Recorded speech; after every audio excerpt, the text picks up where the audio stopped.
Boa noite a todos, sejam bem-vindos a mais uma noite de estudos. Uma alegria muito grande nos reunirmos aqui e já estamos encaminhando para o encerramento do estudo dessa obra maravilhosa. Eu queria dizer que é uma alegria imensa quando nós lemos nos comentários dos nossos canais no YouTube a satisfação das pessoas em estarem acompanhando, em poderem compreender um pouquinho mais a respeito dos ensinamentos que tem nessa obra, que são muito ricos e profundos, e isso nós devemos aos coordenadores. Então, a nossa gratidão aos coordenadores que se disponibilizam a estudar, a pegar o material, a bibliografia, porque realmente há muita dedicação. Eu gostaria de dizer para as pessoas que estão perguntando no chat a respeito do próximo estudo, nós iremos continuar e, na sequência, estudaremos o livro Transição Planetária, de Divaldo Pereira Franco e Manuel Filomeno de Miranda. Quem não tem a obra, então é um tempinho aí para correr para comprar. Lembrando que ela faz parte aí dessa quadrilogia, se é assim que fala, que foi o primeiro, então, depois, na sequência, veio o Amanhecer de uma Nova Era, depois Perturbações Espirituais, e o último é esse que nós estamos estudando, tá bom? Então, agora nós damos o nosso boa noite, boas-vindas para a nossa querida amiga e irmã Andréia, que vai fazer o resumo do capítulo 17, Iluminação de Consciências. Boa noite, Andréia. Boa noite, Gi. Boa noite a todos, queridos amigos.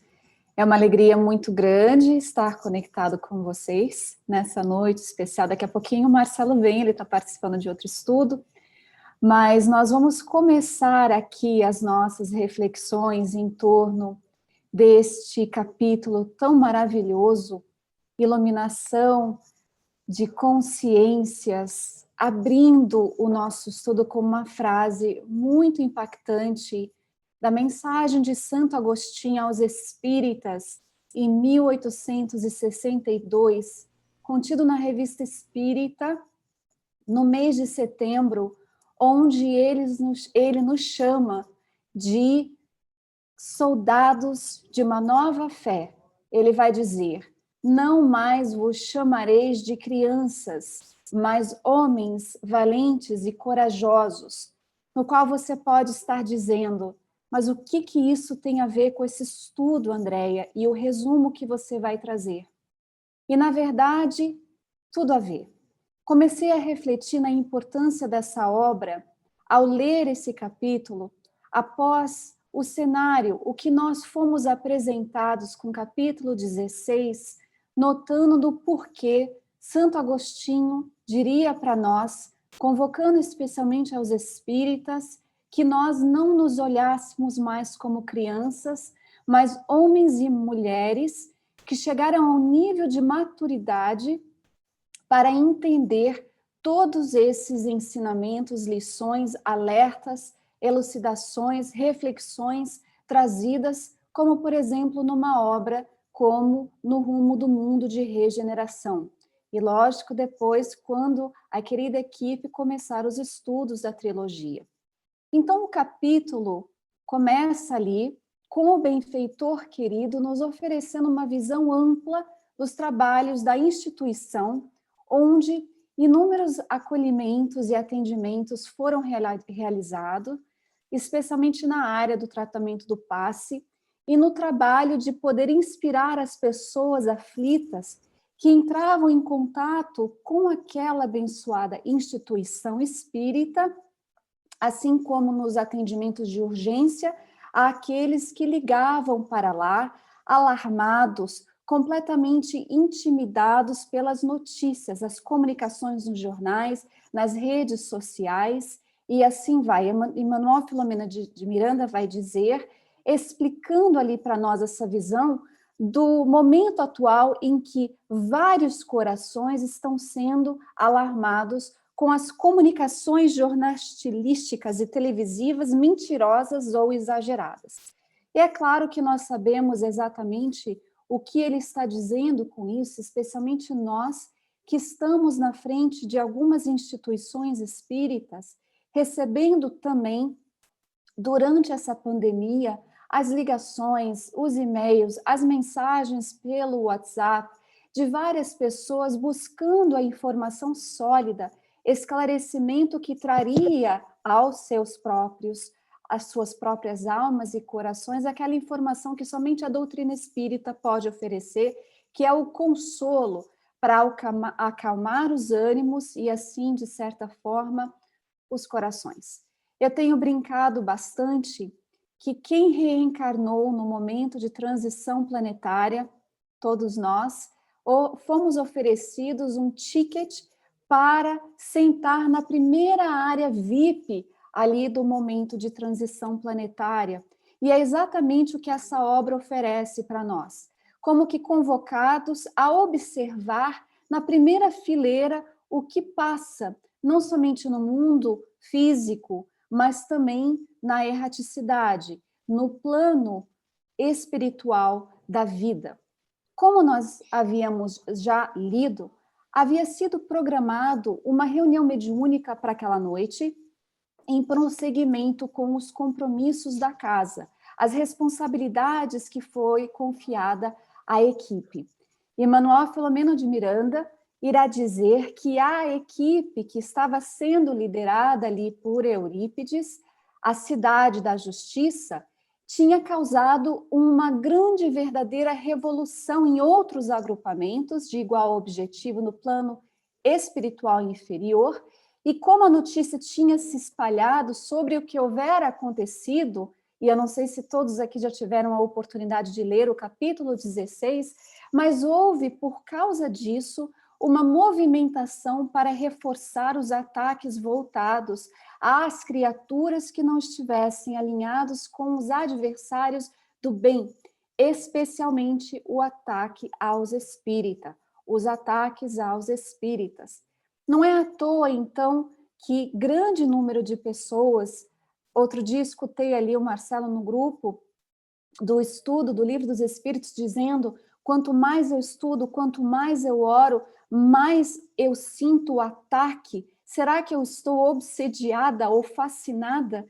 No qual ouvi a explicação muito bem dada do Marcelo a essa pessoa que houvera feito essa pergunta, porque nós estamos, sim, sentindo os ataques, e é natural no tempo de transição planetária em que nós nos encontramos.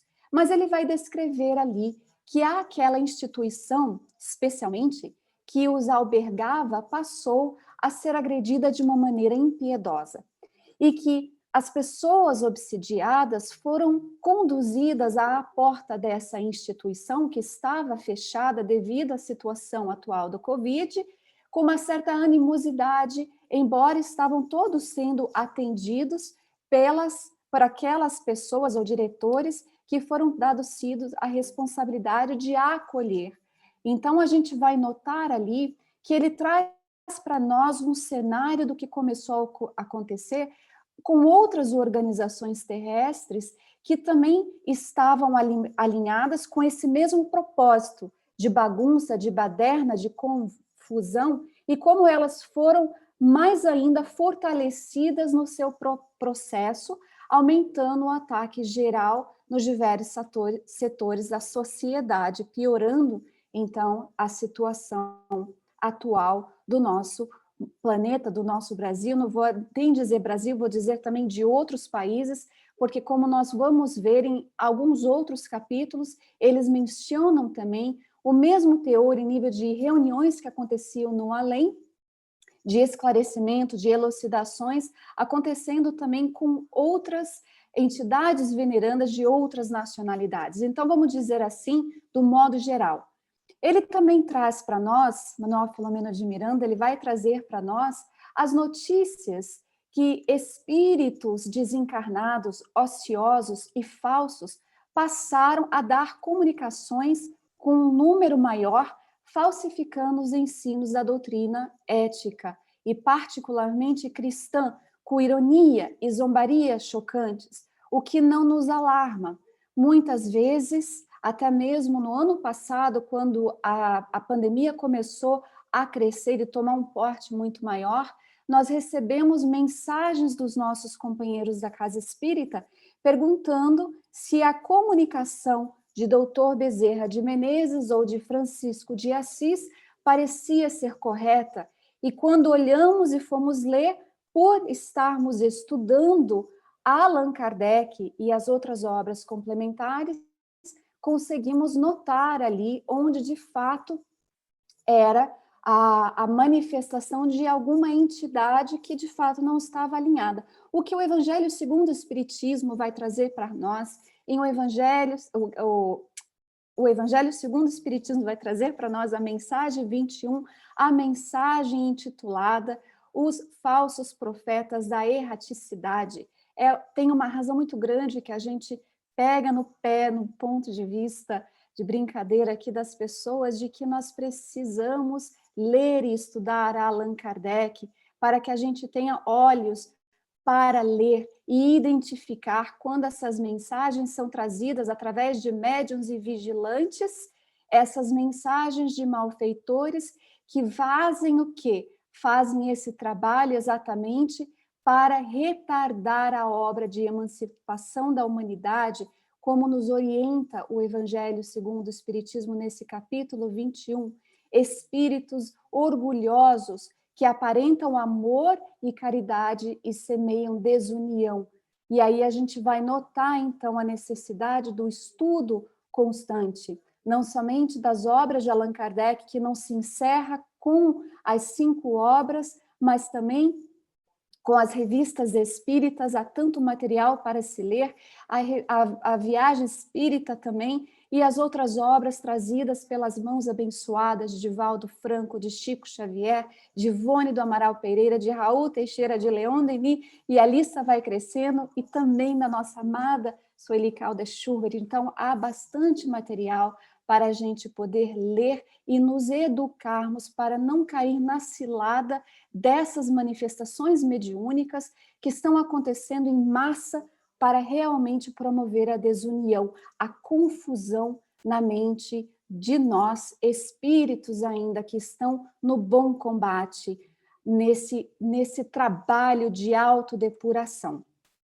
Então, Manuel Filomena de Miranda vai dizer para nós ali que estamos nesse caminho na nossa vida, que nós não estamos caminhando na escuridão sem nenhum tipo de orientação. E aqui eu fui ler o que eles trouxeram para nós na obra. A luz do amor passou a brilhar com mais claridade, e os sofredores encontraram apoio e conforto moral para atenuarem os padecimentos e compreenderem as razões das suas aflições por abnegados ceareiros de Jesus. A luz brilha mais quando a treva é mais densa. Belíssimo essa frase, esse parágrafo que nos mostra que, embora exista de fato essa agitação dos dois lados da vida, nós não estamos caminhando mais em escuridão. Aliás, a doutrina espírita, ela é esse farol que fica rodando ali a sua luz para todos os pontos do planeta, apontando para o viajor espírita, ou aquele que se encontra reencarnado e abraça o conteúdo da doutrina espírita, por onde seguir com segurança. Então, o que acontece ao abrirmos este capítulo? 2 comunicações belíssimas, com conteúdos ali para que a gente realmente possa refletir em torno da nossa própria existência. Talvez dos nossos equívocos do passado.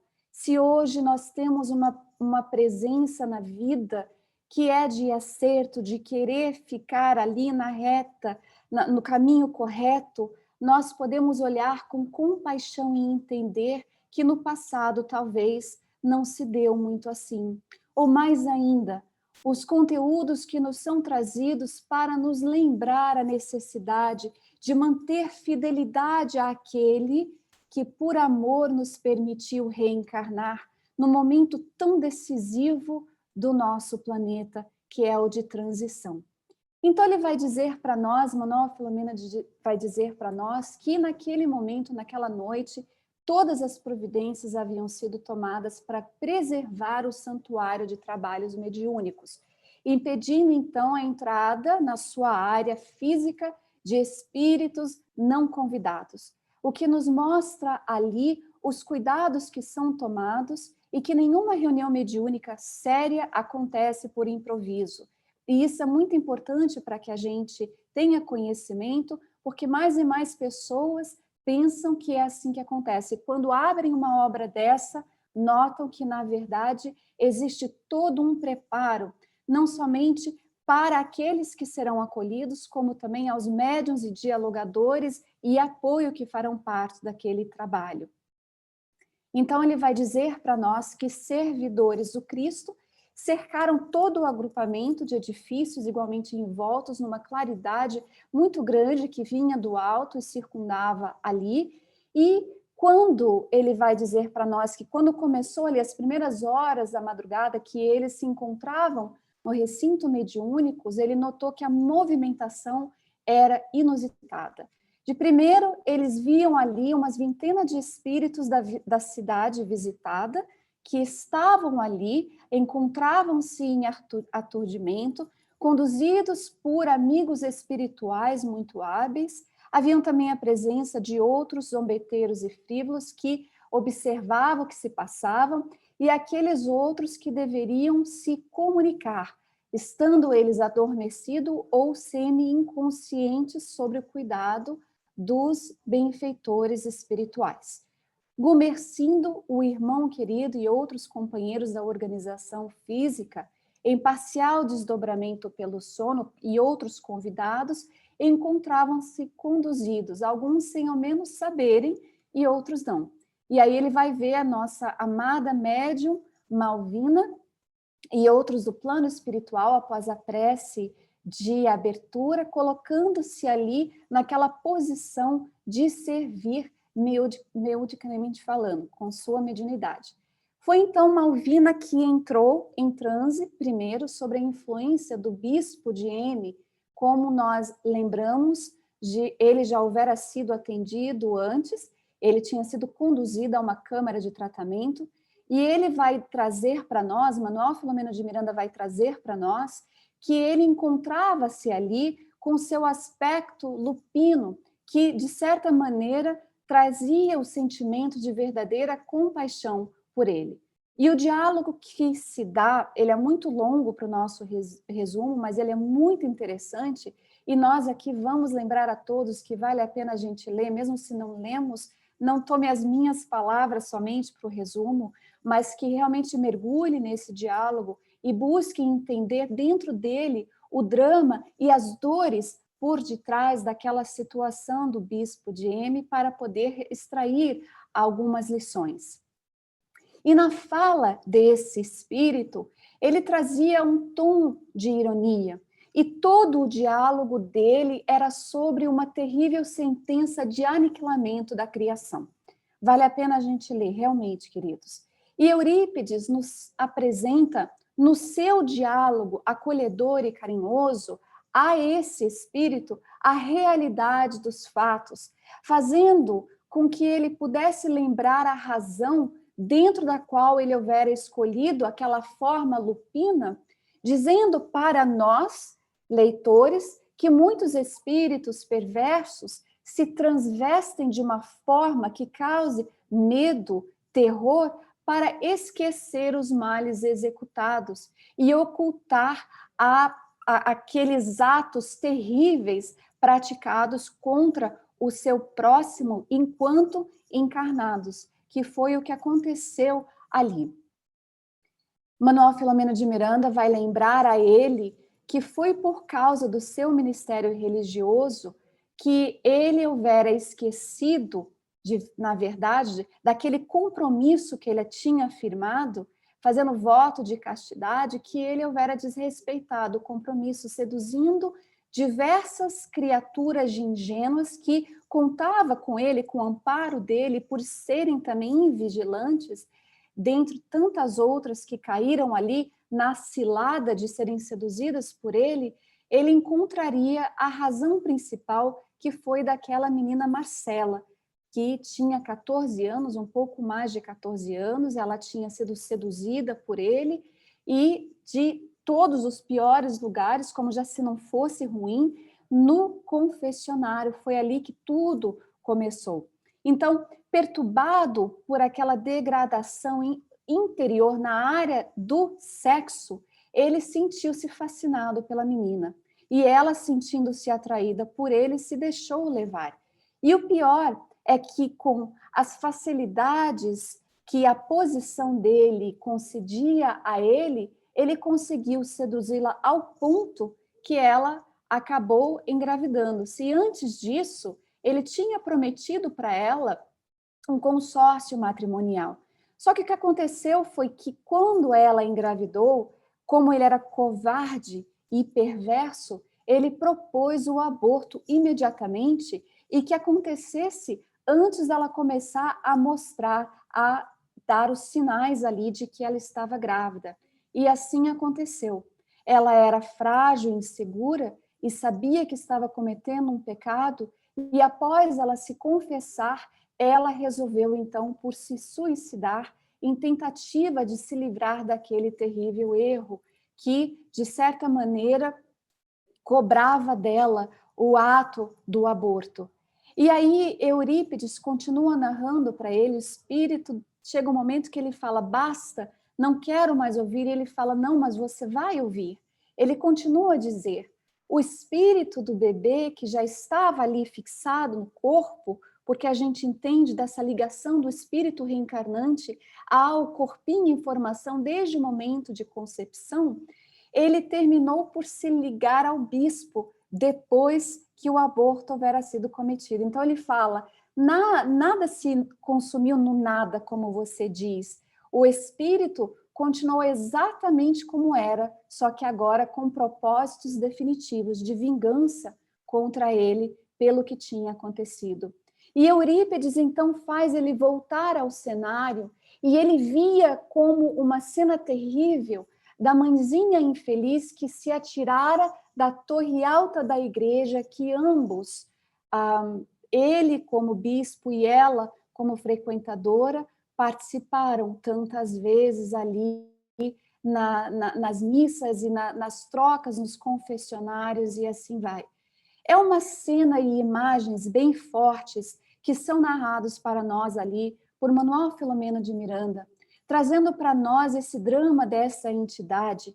E foi exatamente neste momento em que o espírito conseguia ver com os detalhes toda aquela situação da mãezinha que se suicida e também da criança que houvera sido abortada, e nós não vamos repetir as palavras aqui, mas era naquele momento de tanta dor que o espírito estava finalmente se dando conta dos seus atos terríveis, que Eurípides evoca as bênçãos de Maria,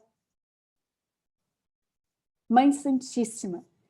E no momento em que ele assim o faz, Manuel Filomeno de Miranda diz para nós que desce uma luz do alto sobre aquele cenário triste, aquela situação de um passado de equívocos, produzindo em todos ali presentes um choque visual. Imaginemos a situação. Nossa Maria, Mãe Santíssima, ali em pessoa, aparecendo pouco a pouco, ocorrendo um silêncio incomum, quebrando pelo pranto de muitas vozes depois, abraçou o demente pervertido, incorporado em Malvina. E ele diz, então, de que a própria médium, sacrificada ali naquela comunicação dificílima, adquiriu uma luminosidade no centro de força e todo o corpo. E ele, em sua vez, ele uivava e se retorcia nos braços carinhosos da Mãe Sublime de Jesus, e ela então faz a pergunta para ele, que se não doeu em você quando leu, em mim me doeu demais, imaginando esse espírito escutando dela, filho, que fizeste das ovelhas que lhe foram entregues para pastorear. Naquele diálogo amoroso, depois de um tempo, ela diz para ele que a mãezinha dele houvera apelado para ela, que tomasse conta dele, auxiliasse, e ela então diz, liberta-te do mal. E naquele momento, a mãezinha dele entra e o filho infeliz, chorando ali, em urros de laçantes, ele nota a mãezinha que estava ali para abraçá-lo e acolhê-lo. E ela então avisa ele que ele seria dado a chance de resgate e da reparação numa futura encarnação de muitas dores. É belíssimo. A segunda comunicação, já um pouco mais curta, mas que também tinha toda a sua beleza, a sua maneira única de trazer para nós as lições que poderíamos extrair, ocorreu com a médium Amália, a médium desencarnada, como nós sabemos ali. E ele então já se manifesta dizendo que ele tinha estado ali e que ele tinha sido, naquela ocasião em que houve uma comunicação prévia, sido convidado a demorar-se naquele local ali para que ele pudesse ver a face nova dos dois adversários que feriram ele tanto no passado.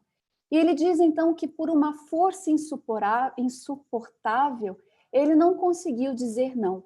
Tentou fugir, sair, debater-se de todos os tipos de maneira, mas ele não conseguiu fazer isso. E ficou ali, mesmo sem querer.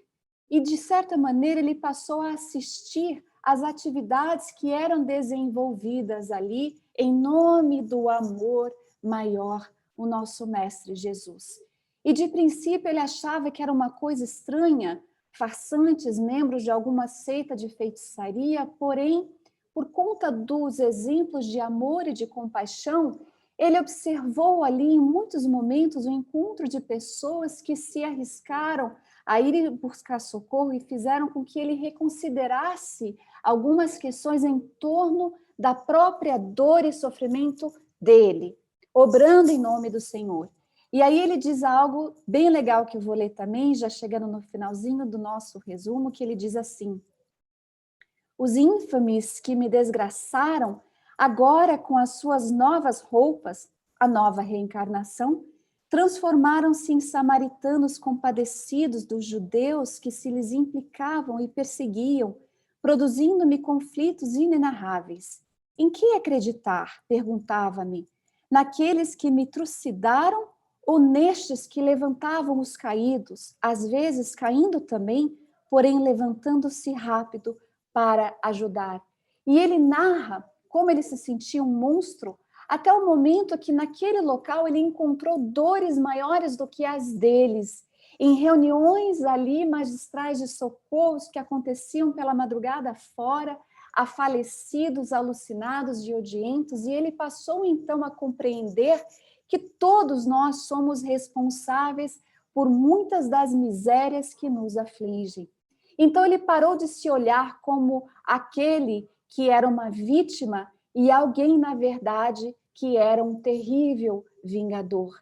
É a lição da humildade, a semente que encontrou um lugar no seu coração, fazendo com que ele pudesse respirar de ares novos e encontrando aquele oxigênio puro de um ambiente como um centro espírita ou no plano espiritual da vida, essas colônias de acolhimento, ele notou ali que ele respirava ares de uma vida nova, não mais olhando para trás, não mais olhando para a sua própria ferida, mas reconhecendo que havia um futuro para ele e que as dores dele, quizás, não era tão grande quanto aqueles daqueles que estavam naquele ambiente buscando o consolo, o amparo e a consolação. Essa é uma lição magnífica para todos nós, porque muitas vezes nós nos perdemos em lamentações desnecessárias.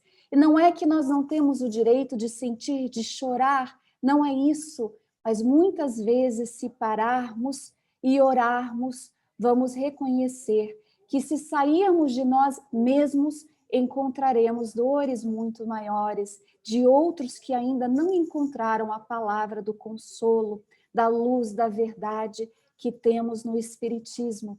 E talvez o remédio para as nossas dores é poder abraçar os caídos, acolher aqueles que seguem sentindo-se órfãos, que não conhecem ou esqueceram-se de Jesus.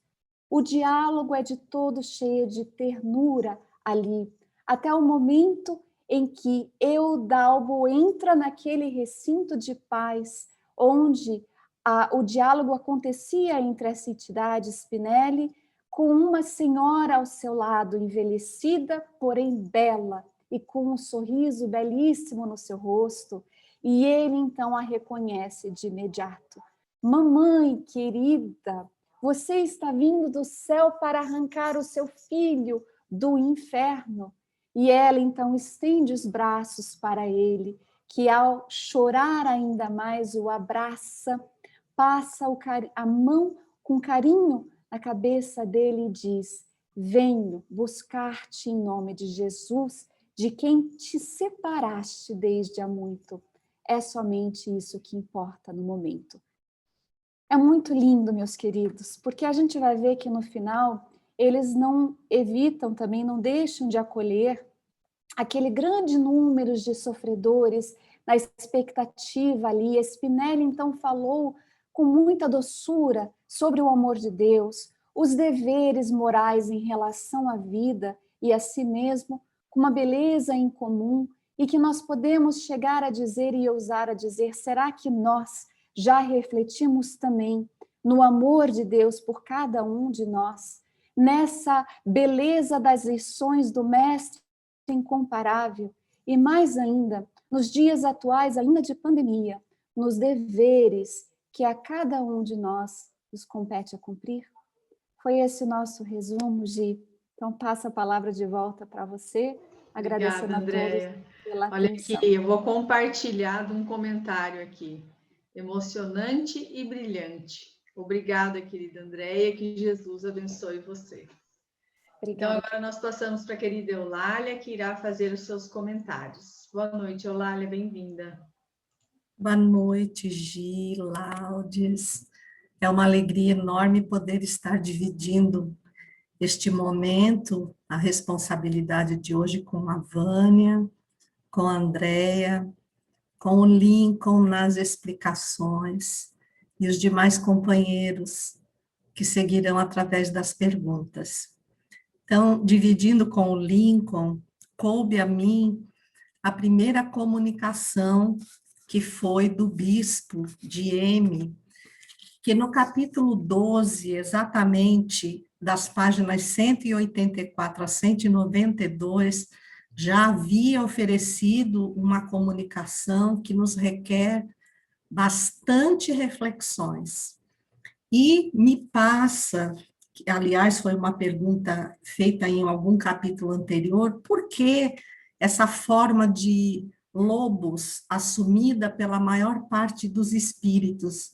E nós fomos resgatar nos evangelhos, em Mateus, em Lucas, em Atos, a forma como Jesus sempre disse que eu sei que após a minha partida, lobos ferozes se infiltrarão por entre a vossa comunidade, e não terão piedade do rebanho. Então, nos parece que é um arquétipo já da humanidade, de que todas as vezes que a consciência de culpa nos aponta o ferimento causado às leis naturais, nós assumimos essa deformidade tão ressaltada por Jesus.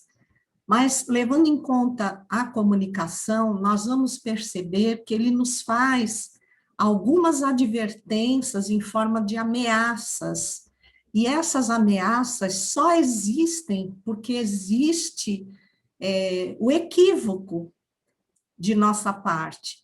Então, ele diz que se dobrará para instalar um período de ódio entre os espíritas, que são os cristãos, ou deveríamos ser, os cristãos redivivos, já que o espiritismo é o cristianismo redivivo. Nos chama de usurpadores dos pobres, faz um parâmetro entre a palavra esotérico com S e esotérica com X. Nós somos, por assim dizer, os esotéricos, não no sentido do segmento tido como uma área da espiritualidade, mas no sentido da palavra, que é passar o conhecimento de forma simples, clara, atingindo a multidão. Esse é o propósito do espírita. E ao levar esse conhecimento claro, nós levamos também a pessoa a um horizonte maior, que foge completamente à ideação do nada que esse espírito coloca, enquanto eles usam o esotérico com S, que é a coisa dos eleitos, é algo de difícil compreensão, exatamente para continuar submetendo as pessoas às suas aparências de infalibilidade. Então, nós tivemos, por exemplo, a época da igreja que se vendiam as indulgências. O que tiramos disso é que nós, os espíritas, não podemos nos afastar de Jesus que ia aos simples, aos gentios, e que hoje nos chama ao testemunho, não das palavras, da presença material na casa espírita, mas do exemplo cristão dentro da nossa própria vida, fora da casa espírita, na rua, nos lugares por onde vamos. Aí nós vamos iniciar, lembrando que ele vem como resposta à ida desse grupo à cidade da justiça, onde ele passou a ocupar um cargo, digamos assim, de relevo. Então, nós nos remetemos, praticamente em toda a nossa explicação, ao livro Memórias de um Suicida, de Ivone do Amaral Pereira, na página 199, capítulo 8, Torre de Vigia, onde Camilo Cândido Botelho nos fala que esses espíritos, não dispondo dos poderes espirituais que eles informam que têm, ou anunciam que têm, divorciados da luz, do bem, do amor ao próximo, eles se aquartelam, eles dizem que criaram, mas não é verdade, em locais pavorosos e sinistros da própria Terra. Então, na crosta terrestre, afinados com seus estados mentais, tais como seios de florestas tenebrosas, catacumbas abandonadas dos cemitérios, cavernas solitárias de montanhas, muitas vezes desconhecidas do homem, e até antros sombrios de rochedos marinhos e crateras de vulcões extintos. Então, a gente vê que é uma ambiência muito pesada. Então, imaginem você ser instrumento mediúnico de um espírito desse teor, com essa carga vibratória densa. E aí nós vamos falar desse livro, reportando-nos ao Memórias de um Suicida, agora no capítulo 6, intitulado A Comunhão com o Alto, falando da necessidade de médiuns com essa condição especialíssima, porque há espíritos que estão numa condição, numa situação tão dramática, que para resolver esses complexos mentais graves, eles precisam, sim, do aparelho mediúnico. Mas quando nós falamos em aparelho, nós falamos em espírito. Então, o espírito expressa a mediunidade, como Kardec nos coloca, através do seu organismo. Independente da sua moral, ele pode ter a mediunidade, mas a moral vai fazer toda a diferença. E Ivone, no livro, nos chama a atenção sobre a mediunidade voluntária. Aí nós podemos dizer assim, mas a mediunidade sempre é voluntária. E não é verdade. Porque muitas vezes nós participamos da reunião mediúnica como um tipo de barganha, consciente ou inconsciente, acreditando que o fato de nos dedicarmos a sermos instrumentos desses espíritos, por si só já nos trará alguns privilégios. Isso é muito claro na humanidade. Desde o Monte Tabor, quando foi colocada a presença de Pedro, João e Tiago, que eles queriam montar aquelas barracas, é um tipo de um privilégio, usufruído na nossa mente por pessoas especiais. Aí, quando falamos isso, lembramos que a nossa conduta moral reprochável, equivocada, facilmente nos conduz ladeira abaixo a condições como esse espírito se apresenta. Facilmente nos permitimos enredar pelas sugestões trevosas, por conta de ainda colocarmos interesse pessoal como grande obstáculo ao bem, como nos fala o Livro dos Espíritos na pergunta 895. Então, há uma condição de que esses médiuns sigam uma disciplina ilibada, mas como? Vamos encontrar pessoas perfeitas? Não, mas pessoas que se debruçam sobre todos os esforços para domar as suas imperfeições. E aí, na página 127 do Memórias, fala de que os benfeitores espirituais sugerem aos médiuns um recolhimento ao leito mais cedo que o usual e lhes proporcionam um suave sono magnético para que eles estejam mais lúcidos na presença da reunião mediúnica. E para que esses médiuns contribuam, porque a coisa mais certa de uma reunião mediúnica, como está no livro Mediunidade, Encontro com Divaldo, é o choque anímico, a troca fluídica entre os espíritos e os médiuns. Só que para isso, o médium tem que ter preparo. Então ele precisa ser vegetariano. Não, ele precisa usar do seu caráter, elaborar esse esforço diário para merecer o contributo dos espíritos benfeitores.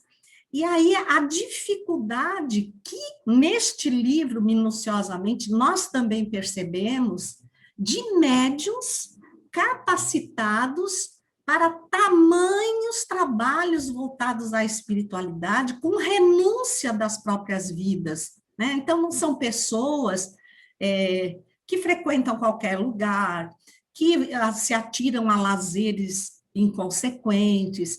Não dá para servir a Deus e a Mamon. Nós temos que fazer escolhas, por isso tem que ser voluntário. Mas me falaram que se eu não servir a mediunidade, tudo na minha vida vai dar errado.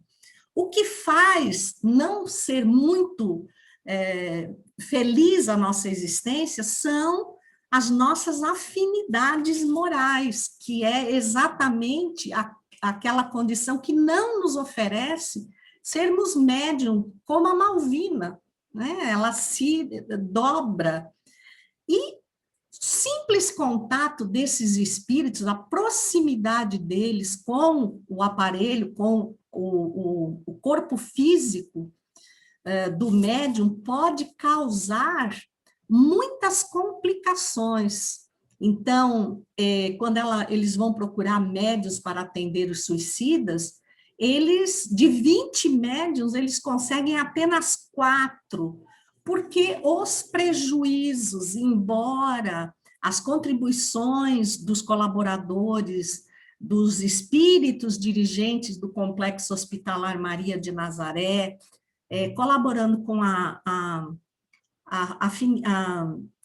contribuição de fluidos mais sutis, uma vigilância mais dedicada e uma matrícula efetiva como trabalhadores dispostos a realizar o bem, nem todos conseguem. Então, dão um passo atrás e não aceitam esse compromisso com medo, porque lhes é explicado essa responsabilidade, tanto no campo mental quanto no campo biológico, para que não venha a prejuízo das suas células biológicas. Então, assim como uma digestão, nós sabemos que a carga fluídica que absorvemos, depois de um tempo, se ela não for expelida naturalmente, ela se fixa na nossa corrente sanguínea, onde está sediado o nosso fluido vital, procurem Missionários da Luz, capítulo 13, Reencarnação, que nós vamos, então, perceber essa beleza de que, por exemplo, o nosso sistema imunológico, ele vai estar mais ou menos pronto em torno dos 7 anos. Por isso, Emmanuel nos adverte, na pergunta 109 do Consolador, a importância desses primeiros 7 anos em receber contribuições morais relevantes. Porque quando toda a carga, a identidade espiritual se fixar no organismo, ela vai atuar, nos mostrando fragilidades de certas doenças, ou imunidade melhor perante outras. Então, nós temos que lembrar o seguinte, já vimos lá atrás que em todas as feições, encarnados ou desencarnados, aqueles que se prestam ao serviço mediúnico vão doar essas energias, que são de ação magnética. Então, nós temos o magnetismo espiritual e o magnetismo material, o que nos leva a refletir que todos nós, ainda vinculados ao perispírito, com a presença desse corpo espiritual intermediário entre o espírito e o corpo, nós temos uma espécie diferenciada de ectoplasma.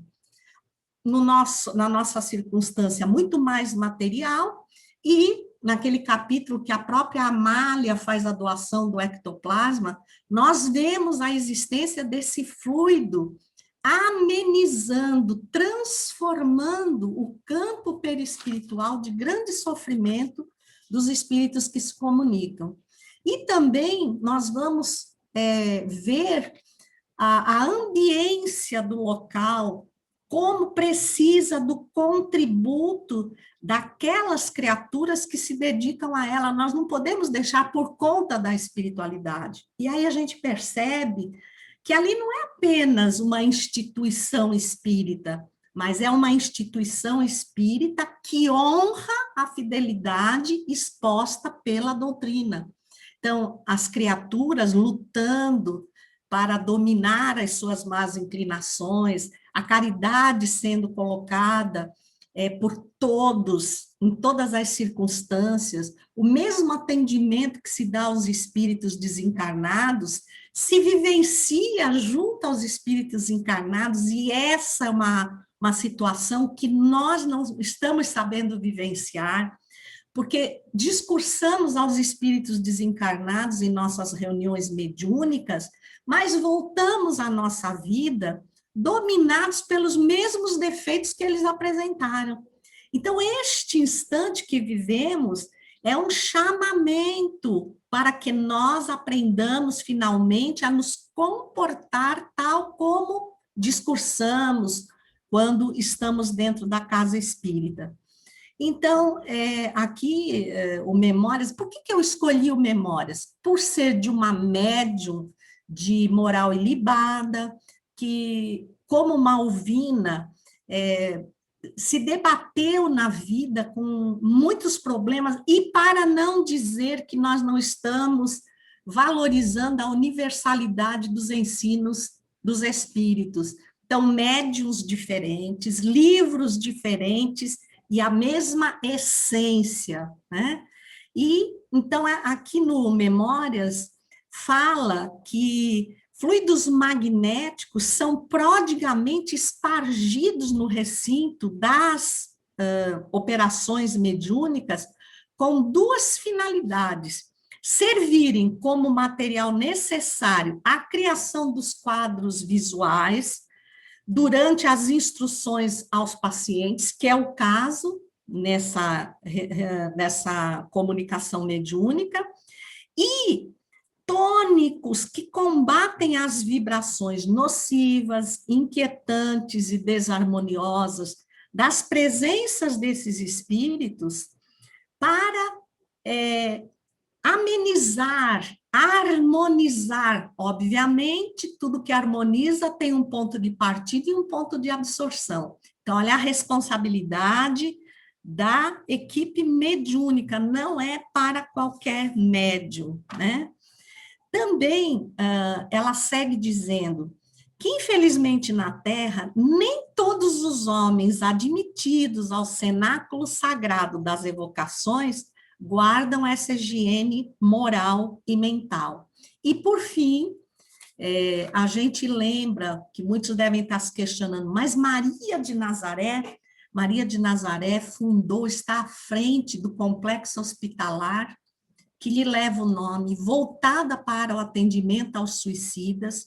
E no capítulo 10, Manicômio, nós vamos ver a intercessão contínua dela, quando os espíritos que dirigem esse complexo, então, encaminhando um suicida para a reencarnação dolorosa, expiatória, ela, em pessoa, utilizando da sua misericórdia e do seu amor, ela ameniza o caminho de recuperação desses espíritos, que com certeza também somos todos nós. Muita gratidão, Lincoln. Muito boa noite a todos, corações amigos, que aqui estamos nesse encontro de luz. Quantos ensinamentos obtemos desta obra, visto que eu estou entusiasmado em continuar os estudos, como já foi dito pela Gisele. Depois da descrição do capítulo feita pela Andréia, não sei nem se eu tenho muito a dizer, mas eu vou tirar ainda bastante coisa, porque se atentarmos para tudo que acontece nos diálogos, tanto dos espíritos quanto dos orientadores, dos dialogadores, vamos encontrar muitas informações. Mas uma conclusão que a gente chega é que em tudo que os espíritos escrevem, eles transmitem ensinamentos para todos nós, nas pequenas frases que aparecem. São alertas, procedimentos, análise de situações, como atuar, eles mostram as realidades da vida espiritual, a perspectiva, as observações que eles trazem sobre o que nós estamos fazendo aqui no plano dos encarnados. Então, nós verificamos que tudo tem aproveitamento dentro de uma obra espírita séria. No capítulo de hoje, nos coube fazer um comentário sobre a segunda manifestação mediúnica daquela reunião. Agora, um espírito que foi acolhido pela médium Amália, sob a orientação do espírito Spinelli. Vamos recordar que esse espírito já havia sido conduzido a uma reunião no capítulo 12, intitulado Aprofundando Experiências, onde ele contou a sua história de horrores vivida há cerca de 300 anos atrás, quando ele foi queimado vivo na fogueira da Inquisição. Então, é um espírito que compareceu com uma carga de ódio muito grande, e naquela ocasião ele portava uma estrutura física de anão, ele tinha nanismo, né? E foi objeto de atenção da corte naquela época, mas acabou por sendo entregue a ser queimado vivo na fogueira. Claro que ele guardou todo aquele ódio justamente sobre o casal que o havia entregue àquela situação de sofrimento. Então, no término do capítulo número 12, Eurípides Barçanufo convida esse espírito a que ele permanecesse na instituição para observar alguns dias ali, para ele verificar como é o mecanismo das leis superiores que movem o nosso planeta e procura equilibrar também todos nós que aqui vivemos. Então, que ele observasse as atividades daquela casa. E o espírito, só para demonstrar assim como ele saiu daquele momento da reunião, ele disse o seguinte: posso asseverar-lhe que, se depender de mim e dos nossos amigos, todos inscritos nesta guerra de libertação, nada você conseguirá com o seu Cordeiro de Deus. Então, traduz aí o estado de espírito, desse espírito que agora é trazido novamente à reunião mediúnica. E aí nós vamos ver que já no início da reunião, o nosso querido Spinelli faz questão de pedir a ele que se identifique, porque ele não queria tratar o relacionamento com aquele espírito, chamando-o por uma característica própria da sua estrutura de anão, digamos. Então, ele queria que ele fosse tratado por um nome que pudesse identificá-lo ali, não é verdade? Ele falou, então, que se chamava Spanovic, o monstro, ou simplesmente Spanosito, como a mãe dele o chamava, ele reconheceu na hora. Então, naquela época, ele foi na reunião do capítulo 12, ele convidado a permanecer ali, ele permaneceu, como já foi dito pela Andréa muito bem, como se tivesse imantado aquele ambiente. Vemos como as leis divinas trabalham em nosso favor, nos colocando exatamente naquela ambientação e na sintonia com o meio ambiente e as pessoas que são necessárias à nossa reeducação espiritual. Então, vejamos que, mesmo sem querer, ele era conduzido às reuniões e às observações naquele ambiente de trabalho muito extenso e sério que era levado ali por todos aqueles que participavam daquela instituição. Então, os exemplos de amor que ele observava, de compaixão, fizeram com que ele gradativamente fosse mudando o seu comportamento negativo. Então, vemos as possibilidades que todos nós temos de nos reposicionarmos diante das nossas paixões e imperfeições quando nós recebemos, de alguma maneira, o estímulo necessário para nos colocarmos de forma diferente. Então, ele observava aquilo, não podia acreditar que Jesus, que ali era anunciado o nome dele 1000 vezes, e parece que ele agia por intermédio das pessoas. E é isso mesmo que acontece. Nós vemos que em todas as organizações cristãs que estão diretamente agindo em nome do Cristo, com fidelidade ao pensamento do Cristo, ao Evangelho, somos todos nós intermediários de Jesus diante das pessoas. Então, nós passamos diante dessa consciência, nós paramos de ser construtores de muros, mantendo-nos nas nossas imperfeições, e passamos a ser pontes que ligam Deus às criaturas. Assim como nós mesmos tivemos em nossa experiência pessoas que foram verdadeiras pontes entre Deus e a sensibilização das nossas almas para mudar a nossa maneira de pensar e de nos comportarmos. Então, ele observou naquele momento que aquele casal que o havia conduzido ao suplício através da fogueira havia feito uma mudança muito profunda na sua maneira de agir. E desta forma ele começou a pensar diferente, a entrar em dúvida sobre aquele comportamento que ele estava tendo e as opiniões que tinha a respeito daquele casal. E, no caso, era o presidente da instituição, que dirigia a instituição onde estavam aquelas equipes espirituais, o nosso irmão Gumercindo e a esposa dele, a Clementina. E aí nós vemos a beleza e a justiça do processo reencarnatório que está inserido nas leis divinas.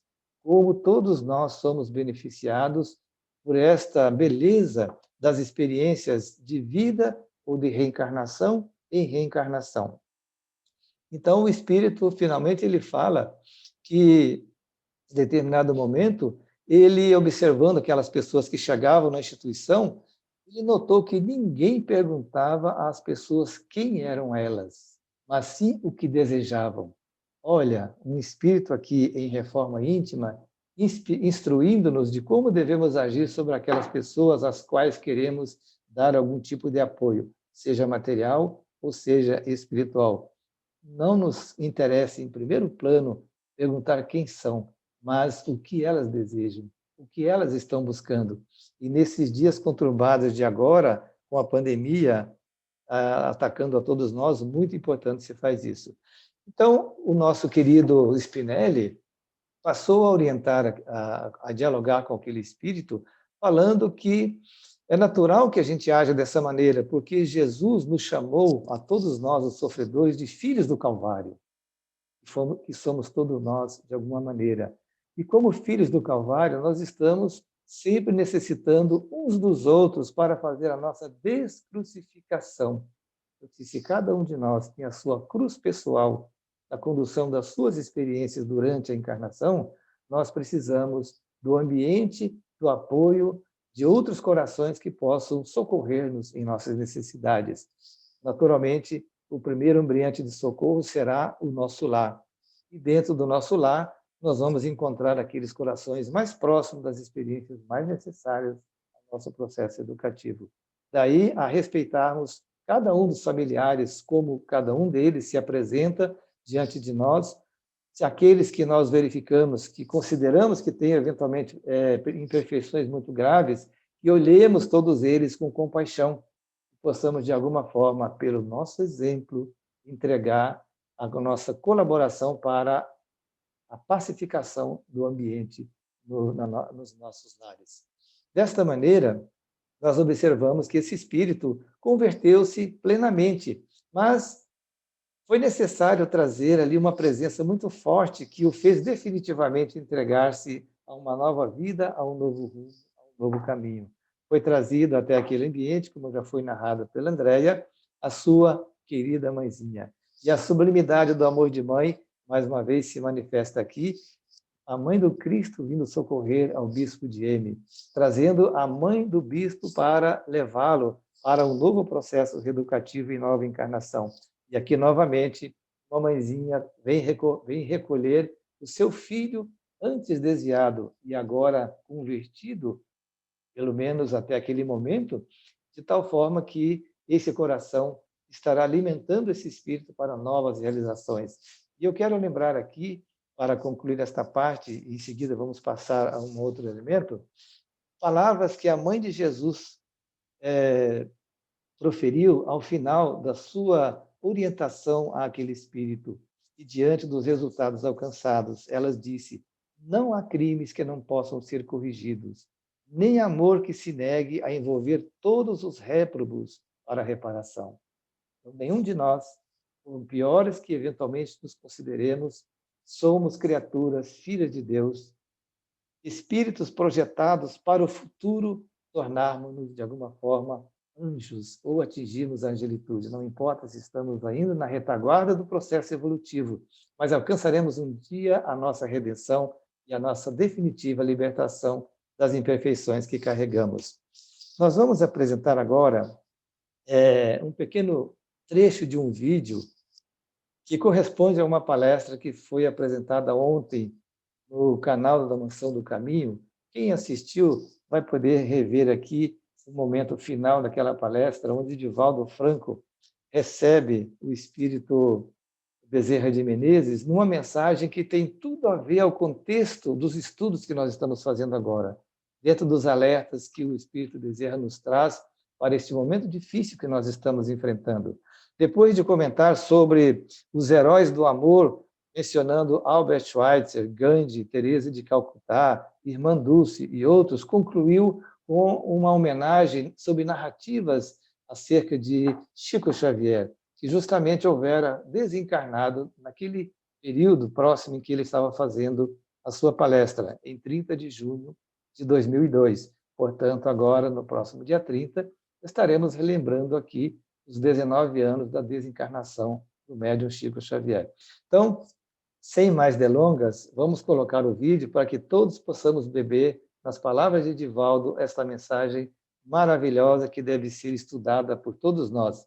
Quem puder assistir ou quem não assistiu o vídeo de que estamos falando, basta procurar ali no canal do YouTube da Mansão do Caminho, que ali está à disposição de todos. Então, vamos compartilhar este vídeo. Vamos ver se conseguimos tecnicamente realizar aqui o nosso compartilhamento.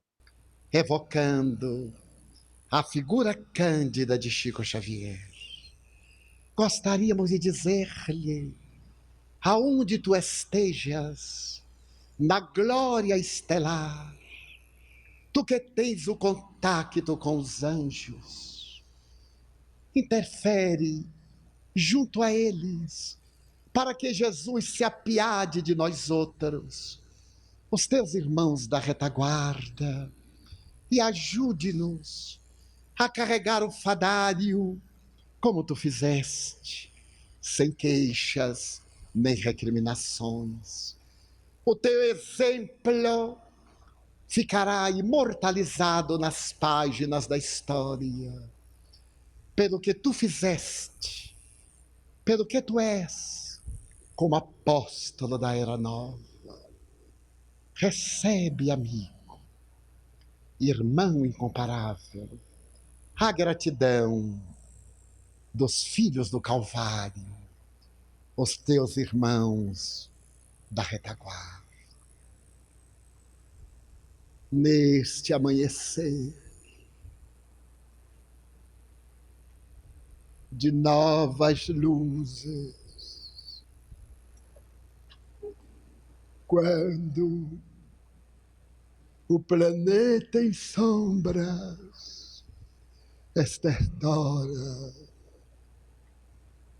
a voz do além-túmulo, várias distâncias, para dizer às criaturas humanas: tende tento, despertai em definitivo para o bem, enquanto o tempo urge. Saí da anestesia da ilusão para os patamares da consciência lúcida. Até aqui transitastes por caminhos que ficaram assinalados pelos erros, pelos desvios de conduta, pelos compromissos negativos. Reabilitai-vos nesta alvorada que debilmente vai rompendo a noite. Estais chamados pelos mensageiros do Senhor para o banquete nupcial. Cuidai da vossa indumentária mental, dos vossos hábitos morais, porque não fugireis da própria consciência que vos não permitirá a apresentação no momento azado. Rogastes aos céus que vos mandasse mensageiros de luz, e a terra recebeu estrelas de inacessível beleza. Suplicastes a revelação libertadora, e Jesus deu-vos o Consolador. Errastes muito e anelastes pela oportunidade de reparar, de auto-iluminar-vos, e renteais com a dor. Bendizei-a, filhos da alma, deixai de recalcitrar contra o aguilhão, baixai a cerviz enquanto é tempo. Conscientizai-vos de que Jesus vos espera desde há muito, e este é o vosso momento. Dizeis muitas vezes que Jesus está longe, na glória estelar, e não podeis segui-lo, cobrindo-lhe as pegadas da Galileia. Mas ele mandou-vos intermediários semelhantes a vós, que palmilharam as mesmas sendas de espinhos e de pedregulhos e alcançaram as estrelas. Erguei-vos, transformando vossas queixas em hinos de gratidão e os vossos lamentos em poemas de alegria. Não vos permitais errar outra vez, comprometer-vos, porque talvez não haja tempo hábil para novas recuperações. Os céus descem à terra. Nós vos abraçamos para que subais conosco o monte da sublimação evangélica e alcanceis as alturas. Não vos amedronteis, não desistais. Só há uma alternativa, é avançar. Vinde, pois, filhos da alma, Jesus vos espera, envolvendo-vos na claridade libertadora do Evangelho. Abraça-vos o servidor paternal e humílimo de sempre, Bezerra. Muita paz, meus filhos. Eu dou a palavra para você, Gisele. Encerrou, Vitor? Lincoln. Sim. Obrigada. Então, nós vamos para a pergunta para o Vitor. Vitor, a pergunta é sobre o capítulo 17, na página 256, fala que depois da visita à Cidade da Justiça, houve um ataque no centro que albergava a equipe de Manuel Filomeno de Miranda e que houve balbúrdia que chegou a incomodar os vizinhos que residiam perto do centro. Gostaria que nos explicassem melhor essa situação, visto que pela pandemia os trabalhos presenciais foram todos suspensos. Todo o conteúdo desta página ficou um pouco confuso para o entendimento da participante. Bom, boa noite a todos, que Jesus esteja conosco. Essa pergunta é interessante porque ela abre espaço para outras reflexões, porque vamos lembrar que durante a pergunta, né, está se reportando aquela visita que Spinelli e Eurípides e a turma dos engenheiros e outros participantes foram visitar a Cidade da Justiça e com o intuito de avisar aos dirigentes, principalmente daquela cidade, os habitantes, que uma nova situação iria ocorrer, tendo em vista o planejamento do mundo espiritual para a transladação, ou seja, para uma outra situação em que aqueles que não prosseguiriam num teor de melhoria espiritual, eles seriam encaminhados para mundos inferiores. Evidentemente que essa observação feita pelo Eurípides Barçanufo, junto com Spinelli, ocasionou uma revolta lá naquela região e houve um recrudescimento com relação aos ataques àquela instituição que eles estavam albergados, né? Então, para mim, assim, fazendo uma análise, né, o próprio texto já diz aqui que pessoas obsidiadas foram conduzidas, no caso, à porta lá daquela instituição, mas a obsidiada aí não era que elas já estavam obsidiadas, é porque, como pano de fundo, conforme muito bem a Andréia falou, na sua explicação, no seu resumo, existia o pânico, o medo, o desespero, o desalento, uma ansiedade das pessoas quererem saber alguma coisa, palavras de consolação, passes, outras reflexões, e as portas estavam cerradas, né? Então, aquele ambiente tumultuava, porque outras também iriam ali, naturalmente, para saber alguma coisa de assistência básica, cesta básica, alguma coisa, e isso apenas incomodou pouca coisa, eu creio, né? Porque, se a gente pensar bem, esse tipo de reflexão, esse tipo de atuação estava lá fora na rua, não ia ter grandes consequências, a não ser o desagrado aí de alguns vizinhos.